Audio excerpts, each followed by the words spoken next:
I recently made the decision to cut my therapy sessions in half. I have been doing therapy twice a week, and I'm going to do therapy once a week now.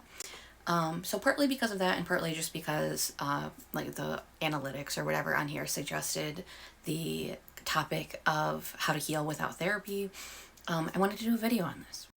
I really love therapy. I think it's great. If people can do it, I would definitely recommend doing it. But I know it's not accessible to everybody, and I do think that only some of the healing that I'm doing is actually in session. I think there is a whole lot of healing that happens between sessions and or that can just happen if you're not doing therapy at all. One of the reasons that I am backing away from therapy is so that I can do yoga more often. A few years ago, if you had told me that I would have seen yoga as anything close to therapy, I would have thought that was nuts. I am not somebody who is usually into like lots of alternative medicine or alternative healing type stuff.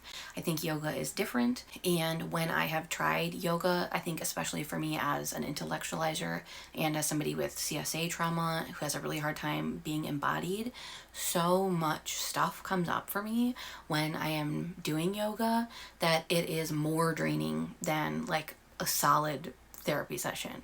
So I think for me it really is very healing.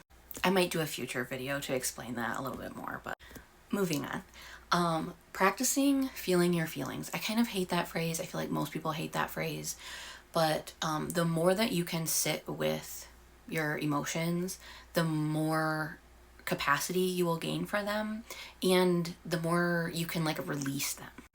One of my therapists really likes AEDP therapy, and one of the beliefs in AEDP is that anxiety and depression both primarily stem from us not fully feeling our core emotions.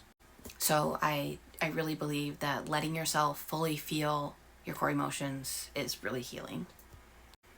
Along with that, trying to notice emotions in your body, like the physical sensations in your body.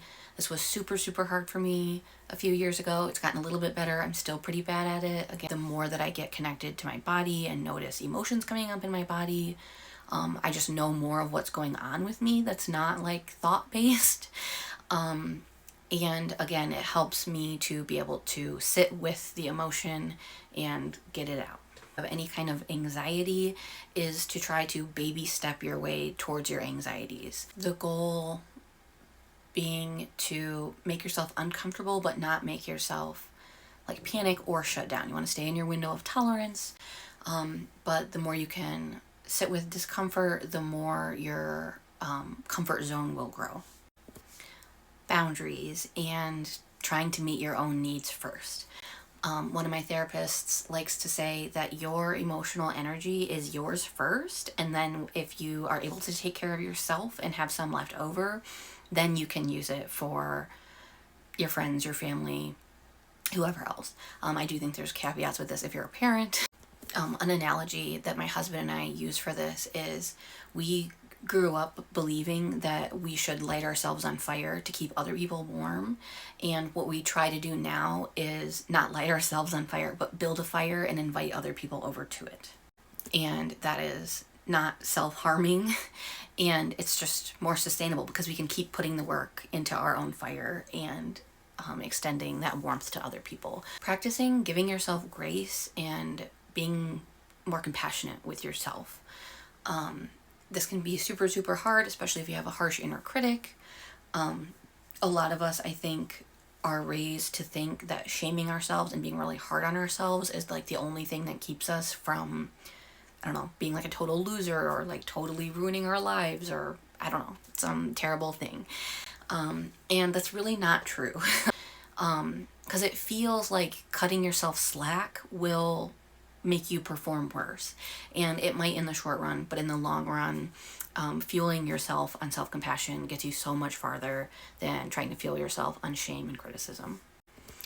Reading self-help books, especially ones, in my opinion, by therapists, psychologists, psychiatrists, other experts, can really help you to understand your different struggles. If you are privileged enough to have at least one really safe relationship, whether that's a friend, a partner, one of your parents, anybody, sharing your really vulnerable stuff and them responding well to seeing your emotions and to just being compassionate with you can provide emotionally corrective experiences, which is part of what therapists do for us. So maybe you were shamed for crying or told to stop crying as a kid. Then in the same way that it can be healing for a therapist to let you cry and to encourage you to even like let it all out and not judge you or shame you for that, it can be healing if a friend or a partner does that too. In a similar vein, part of what therapists do for people with attachment trauma is attempt to provide corrective attachment experiences. And again, you can get this from anybody who is a safe person, a healthy person.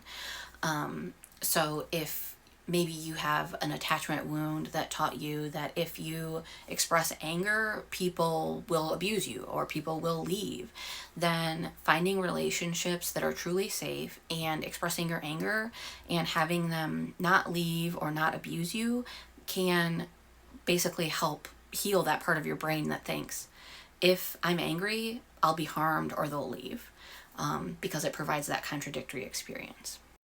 Journaling. I know this feels like a really generic thing, but there's actual logic behind it, and that logic is writing about our emotional experiences engages both parts of our brain, not just the emotional side and not just like the language side, but both sides at once.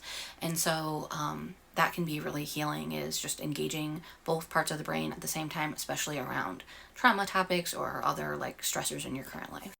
And last but not least, following therapists or other experts on TikTok or other people on healing journeys to kind of get tidbits of their leftovers, as I do here. Obviously, this TikTok and any others are not therapy, but you can learn little bits and pieces of what works for other people and borrow their ideas.